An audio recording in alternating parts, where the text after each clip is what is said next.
Virat కోహ్లీని IPL లో తెగ troll చేస్తారు. ఒక్క ఐపీఎల్ ట్రోఫీ కూడా లేదు అని చెప్పేసి వెక్కిరిస్తారు.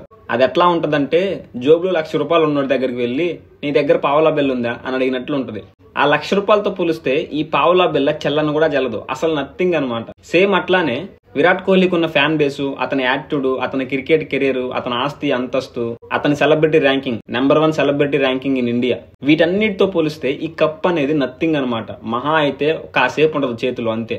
ఆ కప్ ఏమి విరాట్ కోహ్లీ ఇంట్లో ఉండదు, విరాట్ కోహ్లీ దగ్గర ఉండదు, ఆర్సీబీ మేనేజ్మెంట్ దగ్గర ఉంటది. అది కూడా 1 సంవత్సరం కూడా ఉండదు.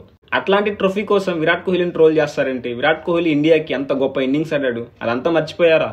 ట్రోల్ చేసుకోండి, ఆర్సీబీ మేనేజ్మెంట్ ని ట్రోల్ చేసుకోండి. ఐపీఎల్ ఆక్షన్ లో సరైన ప్లేయర్స్ ని కొనటం లేదు, సరిగ్గా బిడ్ చేయట్లేదు అని వాళ్ళని ట్రోల్ చేసుకోండి. ఆర్సీబీ ఫ్యాన్స్ ని ట్రోల్ చేసుకోండి, అది కూడా అందరిని కాదు, కొంతమంది ఆర్సీబీ ఫ్యాన్స్ ని, గెలికి మరి తన్నించుకునే ఫ్యాన్స్ ఉంటారు కదా, వాళ్ళని ట్రోల్ చేసుకోండి. అంతేగాని ప్లేయర్స్ ఏం చేశారు? వాళ్ళు కూడా కప్పు కొట్టాలని ఆడతారు.